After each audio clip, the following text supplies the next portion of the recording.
खबर बागेश्वर बाबा की। आज बाबा का दिल्ली में दरबार सजा है।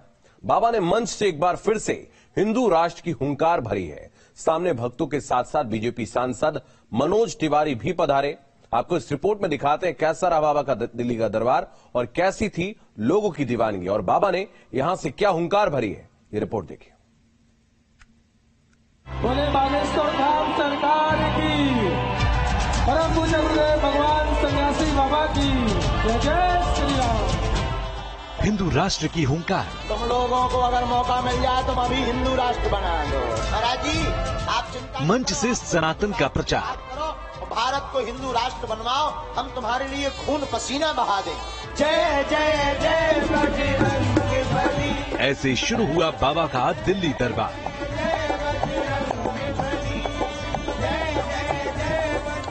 बागेश्वर धाम के पीठाधीश्वर पंडित धीरेन्द्र कृष्ण शास्त्री के दिल्ली दरबार का शुभारंभ हो चुका है।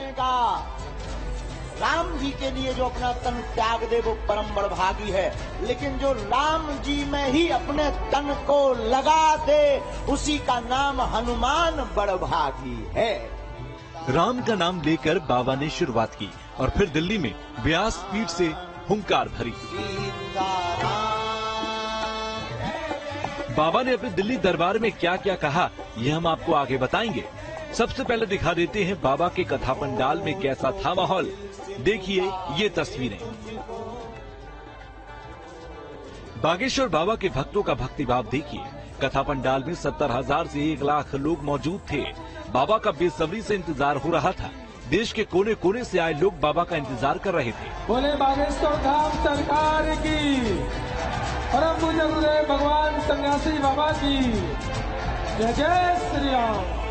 बड़ा भाई मानता हूँ, 3 बार साक्षात आशीर्वाद ले चुका हूँ। अपने दोनों फोनों में उन्हीं का वॉलपेपर मैं दिखाता हूँ। फोन की डीपी में भी बिल्कुल दोनों फोन की डीपी में वही है। अगर मैं बात करूँ फोन के अंदर तो ये देखो, ये पूरी पोस्ट मैंने बनाई है। मैं आपको बोलूंगा बागेश्वर धाम पर जो लगाता है अर्जी गुरुजी बनाते हैं उसकी फर्जी और कभी नहीं निकलती फर्जी। जो सच्चे मन से जाता है बागेश्वर धाम उसके बिगड़ते हैं काम। आप ही बनाते हैं? ये सब मैं बनाता हूँ और भारत हिंदू राष्ट्र के लिए हम यहाँ आए हैं और साथ साथ भारत रत्न से सम्मानित भी दिलवाएंगे। तुम लोगों को अगर मौका मिल जाए तुम अभी हिंदू राष्ट्र बना दो। हाँ हमें दिख रहा है नहीं पक्का ही है, उसमें कोई संदेह थोड़ी, और तुम बनवा करके ही मानोगे, हमें भरोसा है। बागेश्वर बाबा के भक्तों में बाबा का क्रेज देखिए। बाबा के आने से पहले ही जोश से लबरेज दिखे। ऐसा बिल्कुल होगा। देश तो हिंदू राष्ट्र है सर, बस जो लोग सोए हुए करना बाकी रह गया। हिंदू राष्ट्र तो है पहले से था। मैं दिल्ली से ही हूँ, बाबा जी के दर्शन करने आए और बाबा जी बोलते हैं हिंदू राष्ट्र की जय, तो हम भी कहते हैं हिंदू राष्ट्र की जय। एक दिन हिंदू राष्ट्र घोषित होगा ही होगा, पहले से था अभी है, बस संपन्न होना बाकी है, उसी के लिए मुहिम चल रही है। बाबा को आने में थोड़ी देरी हुई लेकिन फिर मारी बाबा ने ग्रैंड एंट्री। वैसे तो बाबा की कथा का आयोजन करने वाले लोगों का दावा है कि इस कथा से राजनीति का कोई लेना देना नहीं है, लेकिन बाबा को बीजेपी सांसद मनोज तिवारी एस्कॉर्ट कर रहे थे। बजरंगबली की आरती करने के बाद व्यास गद्दी पर विराजमान हुए और मनोज तिवारी ने उनकी आरती भी उतारी। जय जय जय। और फिर शुरू हुई हनुमंत कथा और जैसा बाबा का अंदाज है बाबा ने शुरुआत एक शायरी से की।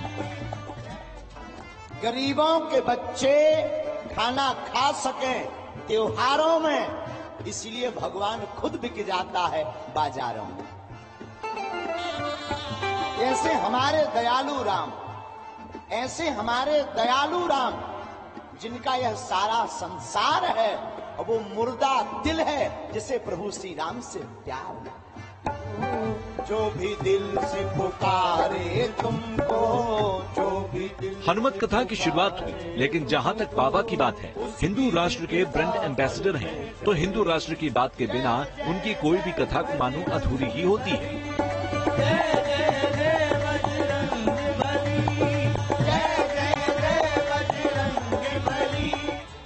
बाबा ने हनुमत कथा की शुरुआत तो भजन कीर्तन से की, लेकिन जब एक बार हिंदू राष्ट्र की हुंकार भर दी तो बाबा को फिर कौन रोक पाया है। बाबा ने हिंदू राष्ट्र के लिए खून पसीने तक की बात कर दी। हम लोग कहते हैं, हमें भी कई लोग मिलते हैं, महाराज जी आप चिंता न करो, आप तो हिंदू राष्ट्र की बात करो और भारत को हिंदू राष्ट्र बनवाओ, हम तुम्हारे लिए खून पसीना बहा दें। बाबा के दिव्य दरबार में लोगों की भीड़ कितनी थी, जरा ये तस्वीर ही देख लीजिए। बाबा की कथा सुनने के लिए लोग पंडाल पर चढ़कर बैठे थे। सीताराम हनुमान, सीताराम हनुमान, सीताराम हनुमान, सीताराम। बागेश्वर बाबा के लिए एक्सक्लूसिव इंतजाम किए गए हैं। आपने कथा पंडाल के अंदर की तस्वीर तो देखी, लेकिन आपको बता दें कि कथा वाले दिन दिल्ली में मूसलाधार बारिश हुई। दिल्ली एनसीआर की सड़कों पर जल भराव था, हर तरफ ट्रैफिक जाम था। कई इलाकों में ऐसा लग रहा था मानो सड़क पर नदी बह रही है, लेकिन बाबा के कथा पंडाल में कोई दिक्कत नहीं आई। बाबा के पंडाल में इंतजाम फिट एंड फाइन था। दरअसल मौसम को देखते हुए बाबा के पंडाल में जर्मनी से इंपोर्टेड पर्दे लगाए गए थे और जमीन को सूखा रखने वाला एस्ट्रोटर्फ भी लगाया गया है। ये हमने जो कथा पंडाल के लिए जर्मन हैंगर जो लगाए हैं, इसमें लगभग 1.25 लाख स्क्वायर फीट जगह है जो हमने कवर की है। इसकी बहुत सारी खूबियां और विशेषताएं हैं।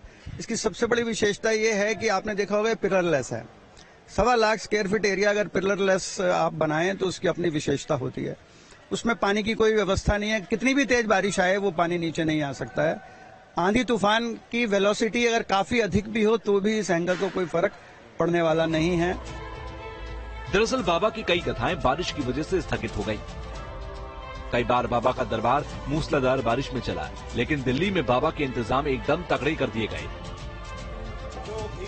दिल्ली में बाबा का दरबार 3 दिनों तक चलना है और माना जा रहा है कि इन 3 दिनों में बाबा जो भी बोलेंगे वो दूर तक गूंजेगा, क्योंकि बाबा इस वक्त कहीं और नहीं बल्कि देश की राजधानी में है। और दिल्ली वालों का क्या कहना, आप लोगों की तो लीला ही अपरंपार है। हम लोग जब बुंदेलखंड में रहते मध्य प्रदेश में, तो वहां से हम लोग कहते भाई बात ऐसी बोलो कि यहां से दिल्ली पहुंच जाए। हम लोग जब वहां बैठे ऐसे बातें करते आपस में, जब बातें होती हैं हम लोग कहते भाई बात करनी तो ऐसी करो कि यहां से दिल्ली पहुंच जाए। लेकिन अब जब दिल्ली में ही बैठे तो तुम लोग कहां पहुंचाओ। भारत ने साइको सर्जरी के क्षेत्र में बड़ी कामयाबी